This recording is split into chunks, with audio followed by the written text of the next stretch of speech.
Hello everybody. In today's video, I'm going to be talking about how I was able to overcome OCD using the idea of Shiva, that is Shiva being the force of destruction. And now let me talk about that for a minute. So Shiva famously here in the US is known primarily through Oppenheimer, through the quote of, I have become Shiva, the destroyer of worlds, when he famously created the atom bomb. And this kind of has carried a big heavy weight, thinking destruction can only mean one thing, and destruction only leads to negativity. But Shiva is something that also is, in general, just the destructive force, represents the destructive force in nature. That is the destruction of even old ways in order to bring upon new ideas and new things. That is like the destruction of old ego in order for a new ego or a new self then to be born. So in the case for me, in the sense of having OCD, and on top of that being hypochondriac and also having social anxieties, those were three big things that I was trying to overcome. And at the end of the day, I found out that with these things, this is something that at the end of the day was all just rooted down to thought process. And if I was able to destroy those thought processes, I become fully control of my own mind and my own thoughts, and destroy these patterns that I allowed my mind to tunnel and create, then I would, in a sense, be able to become a new self, a better self, unattached and unaffected by these previous issues that were plaguing me before. And so to kind of go more in depth to speak about the OCD that I experienced, because I know a lot of people will say that they have OCD and it's more so just them being a perfectionist and being organized, wanting things to be incredibly straight and all that. It wasn't necessarily the case for me. For me, it was to the point where if I wanted to walk inside of a room, I would walk inside of a room, walk outside of that room, and walk back in that room, because everything I do had to be done twice. It would come to like drinking water. I would drink water twice. I would, if I had to screw this in, I would open it, close it, then open it again. It was that bad. Turning on my phone, I had to turn it on and off again. Closing doors would be like that. Turning on lights would be like that. So there's a scene in Always Sunny in Philadelphia where Charlie's mom has that same exact thing where she's turning on and off lights, and she's like, oh, if I don't do this, then something bad will happen to my Charlie.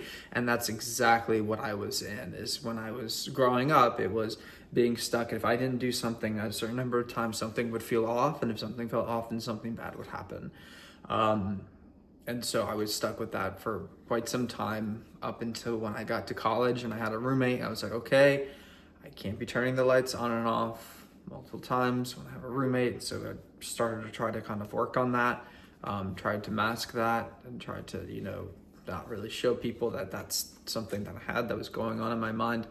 But yeah, it was probably around my senior year, where it kind of came to me in a point of self-reflection, once I started to get deeper into meditation and going within. When I had the urge, it was something to do with a remote. I think it was maybe some of the things I had with remotes, like if it was a sliding remote, I would like kind of fidget with that and like maybe do that twice, or maybe turn the TV on and off twice, or pick up the remote on, like pick it up and put it down twice. And it came to that, holding the remote, and I was like, it's funny now, I'm realizing that it was a remote of all things. And so I have the remote in my hands being like, you know what, I'm the chooser of my own destiny. I have all the power in my own hands. And so when it came to an OCD moment of you should do that another time, I went there, I sat there, and I was like, because I felt it come here, the thought coming from here, and it's like, no, what if I don't do that? And I did, and I sat there and I was like, no, I'm gonna let that thought just not happen. Just passed me by, and I didn't know who Shiva was at this point. But that's kind of the concept of Shiva, chanting the mantra Om Namah Shivaya, brings yourself to that point, the point of stillness in the mind, where you're like, wait a second, why am I letting this problem affect me? Why am I doing this? This makes no logical sense. Wouldn't it be so much better if I just didn't and I just relaxed? And slowly but surely, those things just started to fade away. I just started to realize that I was creating delusions in my mind of, oh, if I don't do this, something bad would happen. And I just started to try to become in full mastery of myself, mastery of my mind. I never wanted to be on medication. My sister had been put on medication, misdiagnosed, and it turned into a whole host of issues. So I was very deterred from ever wanting to try something like that. And at the end of the day, I always did think in my own self that mental illness is all of the mind. You just create it in the mind. If we are able to become more powerful and we're able to control our own mind and control our own thoughts, and that's the thing. It's like, you can't look at me like I'm crazy for suggesting this. It's like, to be in control of your own thoughts is the only thing that's actually sane. And so a lot of the times it's like people who are yogis and this and that, people don't understand them, but it's like, man, it's like you don't understand yourself. You're not even in control of your own brain at the end of the day. Just speaking generically here, because I was like that at that point in college. I was not even fully controlling my own mind, because I'd have these, urges, and I'd have these, rush of thoughts that would come in, and I wouldn't feel like I was in control of them. And that was something that would also come in form of being a hypochondriac, where maybe I would have like a bump somewhere. I would have maybe just, like right here, I have like a lymph node. And when I was a kid, that was a sign of me, oh my goodness, that's it, I'm dying. I have cancer, I have something that I'm terminally ill. And I would be terrified, and I would be at some practices, and the entire time thinking in my mind, just like, I hope I'm not dead like tomorrow, or I don't have something terminal, because it terrified me. And so it was very serious being a hypochondriac, but you would just kind of get used to it, and you would just kind of be in worry and concern about your health for and what I can say is just, working on both the thought process and also having experiences, realizing that we're more than just the physical body, and also taking a stand and, taking a stand on my health and being in full control of my health and what I eat. All of those things have subsided and fallen away, where I no longer have those fears, which has also just been a miracle for me. And on top of that as well, I think I spoke about social anxiety. It was to the point where, and I don't know if other people were like this, but, I would imagine in my mind, and especially after a night of drinking, you'd have all those thoughts of regret of what you did you say something wrong, and this and that, and what is this person thinking about you? Or if you have a presentation, what is this person thinking about you? Or you're at work, you're just thinking about what your coworkers are thinking about you. Well, I had this a moment. This was when I was working for Disney World for a brief time after college, in between jobs, or between college and a job.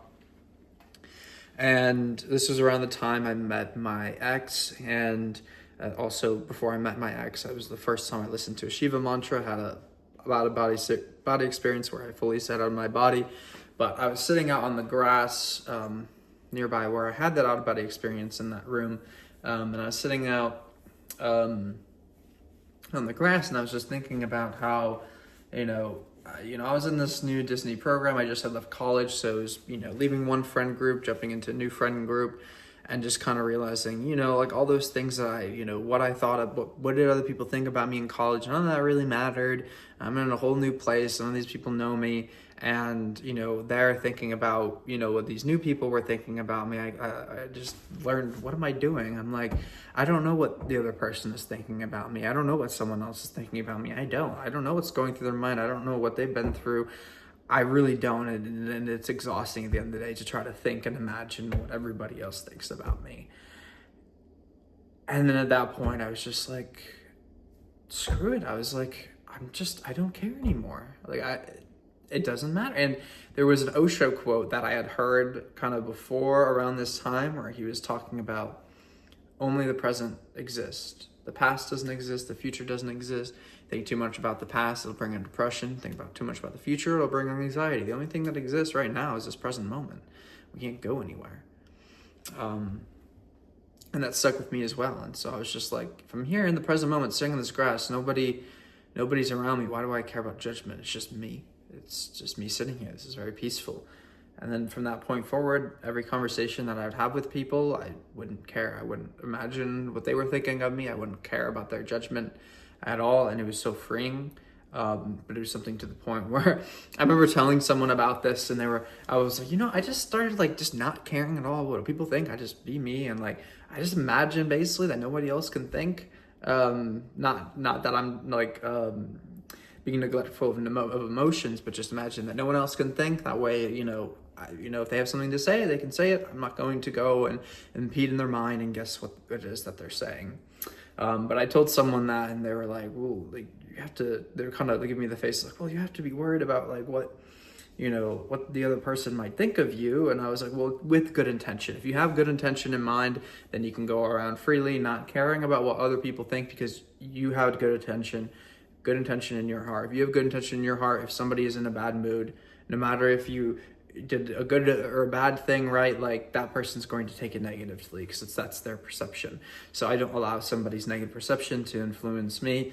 That's why I'm here comfortable speaking here on YouTube, and especially if people want to make fun of me, make fun of my appearance, or call me broccoli head or something like I've been called before, like go for it. Like it doesn't bother me whatsoever.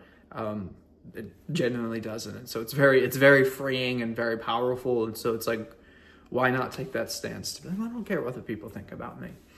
But yeah, that's really just general gist of how I was able to overcome OCD. I was able to overcome being a hypochondriac and social anxiety, all in 3. And I kind of said using the Shiva state, because Shiva is the destructive energy that can end negative thought patterns and behaviors from within. And so it's an incredibly powerful tool that you can use.